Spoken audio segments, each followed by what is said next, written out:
FSN Radio. It's all about what's next. Go to financialsurvivalnetwork.com and sign up for your free weekly newsletter. You'll also get 3 free reports. The Financial Survival Network. It's all about what's next. Welcome. You are listening to the Financial Survival Network. I'm Kerry Lutz. It's November 8th, 2017. Hard to believe. Year's almost gone. I think I shared with you that I was in New Orleans about a week and a half ago for the New Orleans Investment Conference. Oh, before I get into that, join the show. Email us, kl@kerrylutz.com. We love to hear from you. Your voice really does count in the show. The Twitter feed's @KerryLutz. Anyway, getting back to it, I was in New Orleans at the investment conference. I didn't go to a lot of the speeches there. After a while, they just kind of run together. But one that I did catch was by this gentleman who you're about to hear from, a famous investor, famous newsletter writer, and also now a novelist. I'm talking with Doug Casey and your latest books, The Speculator and The Drug Lord. And you asked a question, Doug, at the conference, or I should say maybe you answered the question of whether or not Western civilization is worth saving and whether it has a future, whether it can survive. And there aren't many things at these conferences that I take away than I think about for long periods of time. But that is something that I've been thinking about ever since I heard you say it. So Doug, first, welcome back to the show. Thank you, Kerry. It's a pleasure. I'm speaking to you, as you know, from Cafayate, Argentina, high in the Andes. and it's like you're right next door. It's amazing. It's actually better than if we picked up a regular landline and talked to each other, because we're on Skype, and the clarity of the connection every now and then, Skype just nails it. And this is one of those times. Yep. So question, is Western civilization worth saving? Can it be saved? Has it so demeaned and denuded itself that it no longer has a future in the world? Well, Western civilization is going downhill. I think the peak of our civilization was probably reached in about 1913, before the First World War started. And of course, war is the health of the state, and war brings out the very worst in men. Then things got worse with the reactions of governments to the Great Depression in the 30s, which was caused by governments to start with. And we had World War II, but all of these things have been dragging down the great tradition of Western civilization. Why is Western civilization unique? I don't believe in multiculturalism, incidentally, because of all the cultures in the world, none of them are worth the powder that it takes to blow them to hell, with the exception of Western civilization. Ayn Rand once said, East minus West equals 0. I think she went a little bit too far, because there are good things that come from the Orient, which is improper to say. You're not supposed to say the Orient anymore for some reason. You're supposed to say Asia. Yes, right. Exactly. This is all part of the politically correct movement, where you cannot use certain words. But I've lived in the Orient, and I like it. And there are good things that have come out of it. I'm a big fan of Tai Chi. Mm-hmm. I'm a big fan of yoga. I'm a big fan of Indian and various Chinese cuisines. But that's about the end of the list. All the good things in the world that grace us today, whether it be science or technology or free markets or individualism or free thought, all the things that really make life worth living have come out of the West, starting with ancient Greece in the 6th century BC. But it's all being washed away now. People hate it. They actively want to destroy it. So I guess that's part of my answer to the question, Kerry. Well, interesting you say about the Orient. I had a friend, she's Korean, came from an upper-class Korean family. She hated being called Asian. She much preferred being referred to as an Oriental, if you will, because an Asian, you could be an Eastern Asian or a Western Asian. So Westerns like Indians from India and other countries, and there's a kind of elitist feeling, and then they get grouped in with all the other Asian countries, and they don't like it. They don't want to be called Asians. That's exactly right. But there's so many words that are misused and conflated with other words today. It's horrible because it's been pointed out, if you can't express yourself in words, it's like in Orwell's 1984, where one of the objectives of the state was to have less words every year, because if there are less words, it makes it harder to express your thoughts. And indeed, it makes it harder to think. It's hard to think if you don't express a thought. And we've talked about the dumbing down of people, and I think it's true. It's in my opinion here, Doug, it is a conscious, overt conspiracy to make people dumber. And because they're better workers, they do what they're told, and you don't have to worry about them, because critical thought is really at the heart of Western civilization, of why it evolved and why it triumphed and why the individual triumphed. Because look, founding fathers of the U.S. were critical thinkers. All of the great men that we point to throughout history were able to think critically and separate themselves from the conventional wisdom, from the status quo, and envision something far greater and far outside of the mainstream. And yet, society works to try to eliminate that ability or that innate capability in man. Yep, you're absolutely correct. And it's actually getting worse. And one of the reasons for that, I think, is that the so-called, quote-unquote, intellectual class, they gravitate towards certain industries. They gravitate towards higher education. They gravitate towards the media. And these two places put out memes. They put out thoughts that everybody hears them and they automatically accept them, because these people are supposed to be educated. They're supposed to be thought leaders. And because of the lack of critical thinking in the world, people don't question these statements and ask for proof and analyze them. And it's getting much worse, because even though these horrible type people have always gravitated towards higher education, now everybody, all kids are supposed to go to college. And it's a travesty. I'm completely opposed to it. If I had good counsel when I was a senior in high school, I would not have gone to college. And I went to college in a time when relatively few people did, and when it was relatively more valuable, much more valuable than it is today. But today, people are indebting themselves for life to be inculcated with all kinds of really stupid and wrong and destructive ideas. So it's getting worse for that reason. Hey, can you imagine safe spaces in the time of Socrates or Plato? You'd be laughed out of the place. The last thing they cared about was hurting somebody's feelings. It's like, you need to make a point, make it logically, defend your argument. And if your feelings are hurt in the process, too bad. And what you say about college, there's a great novel out by John Grisham. It's not really great because in my opinion, he's a so-so writer. He's probably got a room full of people, like many writers do, pumping out his latest idea. It's formulaic and all that, but it takes on for-profit law schools. And the concept is, if you want to go to law school and you can't get high enough on the LSATs, there's a for-profit law school that will take you in, even though your chances of graduating are less than 50%, and your chances of ever passing the bar are probably about half. And then your chances of ever getting a decent paying job that'll pay off the $200,000 worth of debt you've accumulated is even lower. And yet, because of crony capitalism, because of the distorted markets, they get federal funding just like all the other so-called institutions of higher learning. You're absolutely right. And there should be zero federal funding or state funding of any type for not only graduate schools or law schools or universities or any kind of education. It should be purely a market function. That would make it cheap, would make it competitive, but that's not the world we live in. And it's surprising. What do we have, 1 million lawyers in this country today? And everybody wants to be a lawyer. And no, nothing personal, because I know that you're a lawyer by background, but recovering. Yeah, recovering lawyer.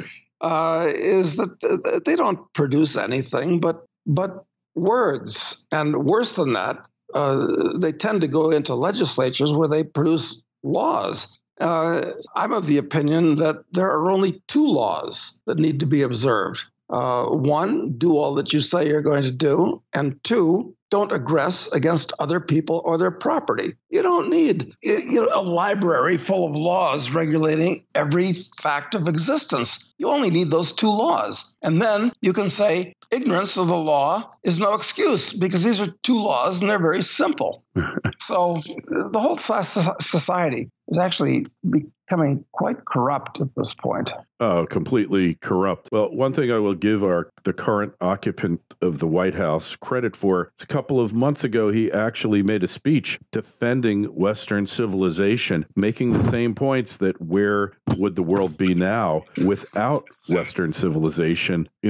So many great things have happened. Look, the last thing the Arab world gave us was algebra, and even that is questionable. But let's assume they did. They haven't given us a whole heck of a lot since then. And you look at other places in the world where the individual takes second place to the state, which I guess is most of the world now, but those places are doing horribly. Yes, and they're going to do worse in the future because it takes a while for capital to wind down.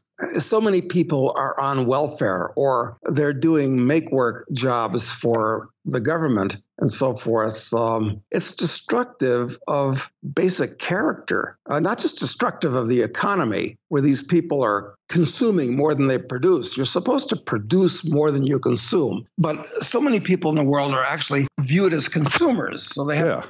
So the economic effects are terrible, but the psychological and the philosophical effects of people becoming non-producers, parasites, consumers, are even worse. I mean, the Roman Empire fell, and this civilization can fall too. Yeah, there's no immunization against a corrupt society meeting its natural end. I mean, this is what always has happened throughout history, and to think that we are somehow different. But you know what you say, like the concept of being a consumer, like that's somehow a good thing. And when they look to stimulate the economy, they're always looking to stimulate consumption, not production. Whatever happened to the concept of being a productive member of society, Doug, whatever that means? I think it means something totally different now. It's totally perverse, and people accept this without even thinking about it.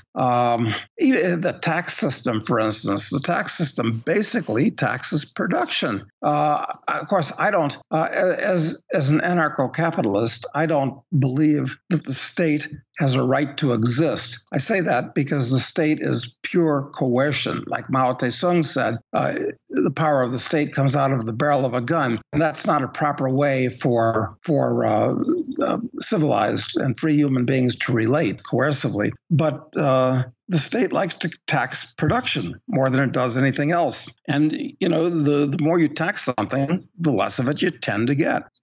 Yeah. Well, the power to tax is the power to destroy, as Judge Learned Hand said. And our politicians have certainly mastered the art of destruction. It's not even creative destruction. It's just destruction of capital, destruction of opportunity, and destruction of the ability of the individual to excel, to really realize your potential, which is what Western civilization, at least the Western civilization that I studied, was really all about, Doug. That's right. And, people say, well, the election of Trump is a good thing. And I have to agree. So many things I don't like about Trump, but the biggest thing I really like about him is that he defeated Hillary Clinton. Because I'm in Argentina right now, and we've just gotten over, in this country, about 10 years of an absolute nightmare where the criminally insane Christina Kirchner was running this country. And she was the wife of the ex-president called Nestor Kirchner, who was a prize himself. But at least he was kind of he was a kleptocrat, but not an actively destructive kleptocrat. But his wife was a communist. And it's very funny how in the United States now, we like dynasties where Bill Clinton was elected. So now you got to elect Hillary. And that first Bush was elected, the old Bush, and then they elected the baby Bush. And then the Republicans were going to put up, that weak-kneed Bush, the one that was the governor of Florida. So it's like Americans are becoming, they want a dynasty. They want a king where, maybe whoever Obama's daughter is going to run, or Clinton's daughter is going to run Chelsea in the future because they have name recognition. This is a horrible trend. Yeah, totally horrible. The idea of Hillary Clinton's daughter ascending to the throne. Hey, maybe we'll have Ivanka Trump or Donald or Eric. You know, what is it with this? We don't want dynasties. We want a meritocracy, I thought. I mean, that was what this country was founded upon, Doug, you know? Well, but of course, there's entirely too much power in the state anyway. It's one of the wonderful things about Switzerland is that nobody knows and nobody cares who the president of the Swiss Republic is. And he takes the tram to work every day, just like any other citizen, instead of being like a Roman emperor where he's got this gigantic entourage of hundreds of security people that go with him everywhere. I mean, this is the direction the country's increasingly going. It's not going away from that. It's going more towards that. Yeah.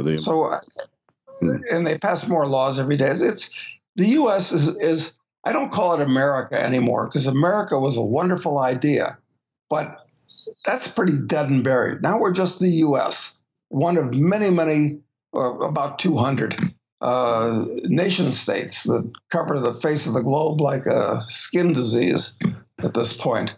So I'm sorry to sound so pessimistic. But the good news is that it's possible in today's world, especially with this new fool that Trump appointed as the chairman of the Federal Reserve. I'm sure he'll be approved. I'm very pleased with that appointment. Although people say, "How can you be? This guy is like Yeltsin or Bernanke. He's gonna print up dollars by the truckloads." Yes, he will. And at this point, from my point of view as a speculator, that's a good thing. He'll create more bubbles, and bubbles are good for a speculator, although they're bad. Yeah.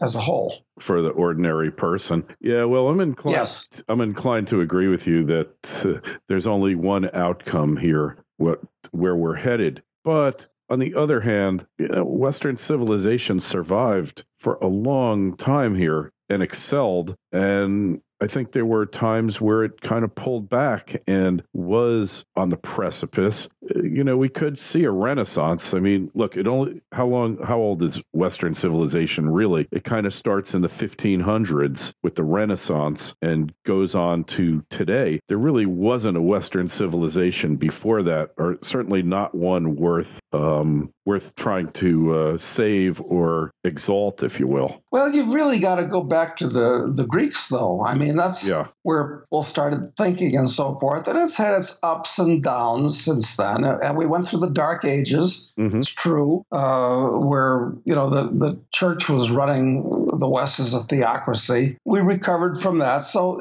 maybe we're just going through a bad spate here at the moment.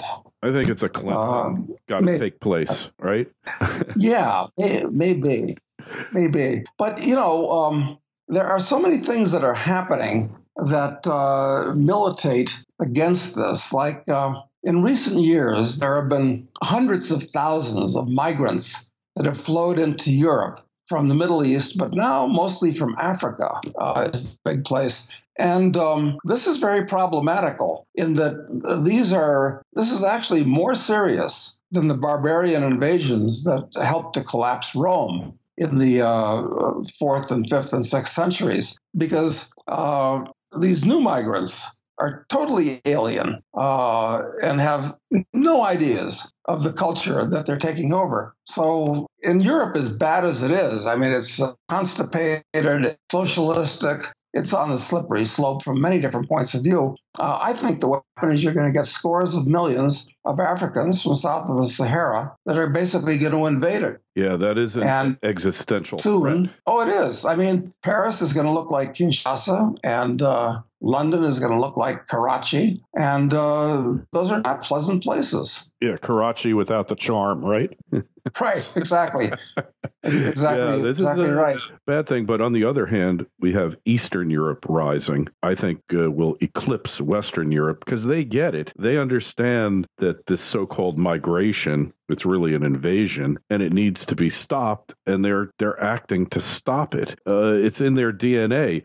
Poland was just a buffer zone for the the mongrel hordes descending upon Europe. It wasn't a country for much of its existence. It was just there, a place where the invasion got stopped. And, the Eastern Europeans, after going through communism, they're just so much more aware and understanding of the real world here, Doug. I mean, they really get it in ways that, hey, you listen to these liberals, we need more Muslims. Why we need them, I don't know, but we need them. And they're just totally in favor, and they encourage this invasion that's taking place without any understanding of its effects. You're absolutely right.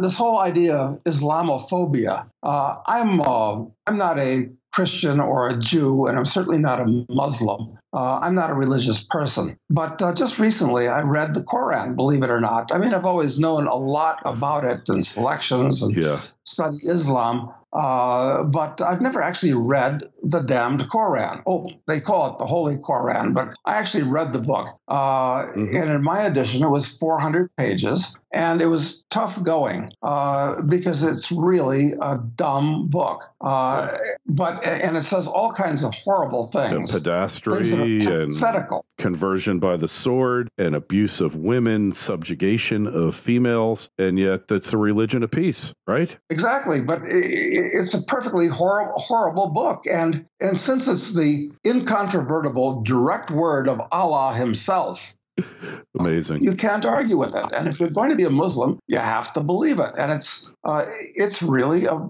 bad thing if you believe in the values that we believe in the West, like freedom and individualism and free thought and so forth. These things are antithetical to Islam. I happen to know lots of Muslims, and as individuals, just like individuals of any color or ethnicity or religion, they're perfectly nice people. But then when you get to talking about what they believe and you scratch below the social veneer, it becomes very problematical. Mm-hmm. Yeah, very true. I mean, we've seen this over and over again, and I'm not into religion myself at all, really a secularist when you get down to it, but because I just don't want to see these things of people forcing their religion upon others as the right one. There is no right religion, or we probably would have found it at this point. But yes, when you look at the Quran, there's a lot of objectionable stuff. And at the very least, anybody migrating should be asked to reject Sharia law and asked to reject all of those inhumane aspects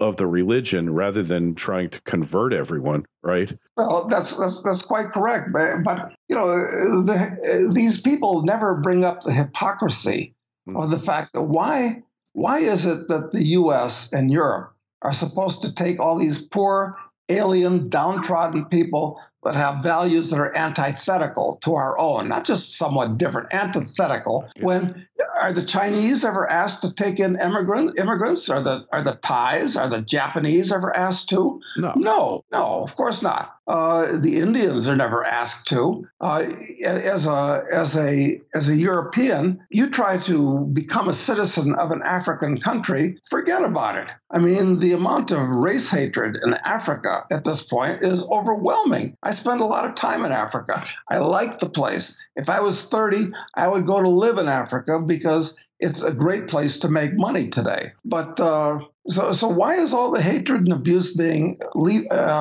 heaped upon Europe and America for not wanting to take these migrants when they can't go anywhere else in the world at all? It's out of the question. Yeah, exactly. Yeah, it's something nobody's been able to explain. But hey, so Doug, you've done a lot in your life, and now you find yourself an author, a novelist. What brought that on? Was it just the being fed up with everything else and just saying, I'm going to teach a higher truth? Or how did you wind up here? That's a good question, Kerry. And I've written a number of nonfiction books, and 2 were New York Times bestsellers. But I found that there are things that you can say in fiction that you really dare not say in nonfiction. And higher truth, huh? I would say so, actually. And there are people that read fiction that prefer fiction that don't read nonfiction. I can understand that. I read both. So that's what drew me to that. And what I'm trying to do in this series of novels is trace our hero, Charles Knight, as he pursues increasingly politically incorrect occupations. And I show that you can be a very good guy, a hero, while being these different things. And the first book is Speculator, where he's a speculator. And he does this in Africa, gets involved in a bush war and undoes a mining fraud and so forth, makes a lot of money, has a lot of it stolen by the government, goes off for 7 years around the world, kind of in a Christ-like manner. That's what they say Christ did. And he comes back and he gets into the drug business, both legal and illegal, both FDA regulated and DEA regulated. And it's very interesting because we talk about the effects of a lot of drugs, the techniques of selling them and producing them, and most importantly, the morality of drugs, which is I think something that's not explored adequately. And next year we ramp things up when Charles becomes an assassin. And we're going to talk about the techniques and the history, which needs a lot of revisionism, and also the morality of political assassination, something that you really dare not talk about in nonfiction terms today, Kerry. So, very true. Totally true. Well, Doug, hey, it's always great speaking with you. What's the best website to find your work you're writing these days? Well, go to High Ground Books. That's where the novels can be available, or they're on Amazon, of course, too. Sure. And kcresearch.com, I do a lot of free articles in addition to our paid publications. So any of those three, High Ground Books or kcresearch.com, and start with those novels, I think. But all right. All right. Well, I'm reading the second one now, and hey, you're a great storyteller. That's what I've always loved about watching you speak in public, and even in your nonfiction books, you're a storyteller. But in fiction, you really get to be the best storyteller because you're not confined with trying to get the facts straight. You make your own facts, and it's a great thing. And hey, like I said, got a question for Doug or myself? Email us at kl@kerrylutz.com. Twitter feeds @KerryLutz. Hey, Doug, it's always fun speaking with you. I always learn a lot, and keep up the great work. I can't wait for The Assassin to come out. Thanks, Kerry. I look forward to talking to you again. FSN Radio. It's all about what's next. Go to financialsurvivalnetwork.com and sign up for your free weekly newsletter. You'll also get 3 free reports. The Financial Survival Network. It's all about what's next.